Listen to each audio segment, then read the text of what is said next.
Welcome to the Fearful Fright series, where we will be reading with our favorite green ghoul, Grimmer. Now sit back and enjoy this twisted tale.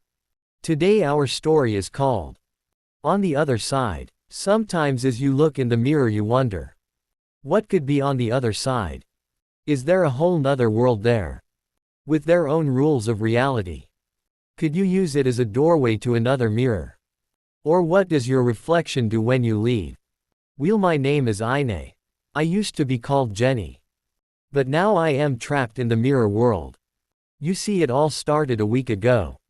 We had a science fair coming up. And I wanted to have the best project. I'm sure the other kids would have made dioramas or volcanoes. Or something like that, but I wanted to make something that would break the rules of science and reality itself. So I first got the idea when I found an old mirror in my attic. Something about my reflection in the mirror felt off. Almost as if my reflection had a delay. That's strange, I thought to myself. So I started running a few tests on the mirror. First I started by placing objects in front of the mirror. I would then put a cover over the mirror. Then remove the object. And sure enough, the mirror's recognition of the object was delayed too. So I continued my study on the mirror. In this strange anomaly, I placed the old mirror in front of my bedroom mirror. Then I could see it. A whole nother world. Doors everywhere. And halls as far as the eye could see. And soon I seen people in the background walking. They all had files in their hands. What is this place? I thought to myself. What could it be? There had to be an explanation behind it, I thought. But what could it be, I wondered. Just then my reflection reached its arm out of the old mirror and grabbed me, pulling me through the old mirror. On the other side, I screamed, "Let go of me, get off of me." "I don't think so, Jenny," my reflection said. As I made it through the other side I could see everything. A whole giant, seemingly endless world of halls and doors. And there was one small floating square just above us. And in that small floating square was my room. As I tried to take it all in, my reflection said, "I'm tired of being Ine. I want to be Jenny now. I'm tired of being your doppelganger. I want to be the real thing." No, I started yelling. "Bring me back to my room." That's when Ine told me, "You better not yell. The filers might hear you. They might erase and replace you, for not doing your reflection duties."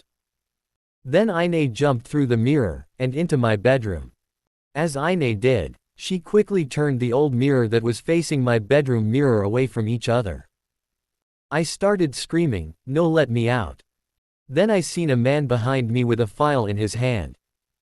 Looking at me confused. "Excuse me, Ine. What are you doing?"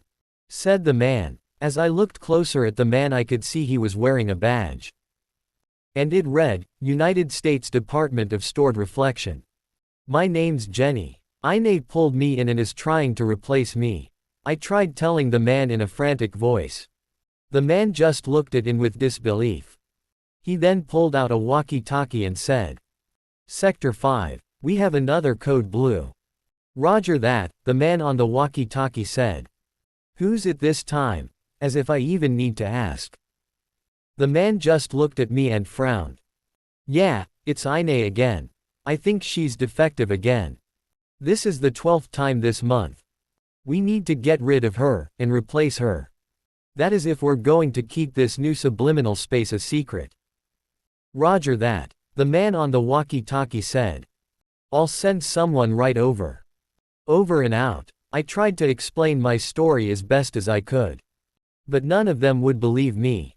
They're making me wait in one of the rooms in this endless hallway. I'm sure they're planning on killing me. Or erasing and replacing me, as they say. But I have a plan. When I hear them walking further down the hall, I'll break out of this room. And I'll find someone that decides to place two mirrors in front of each other again. So I can make it back. Back on the other side.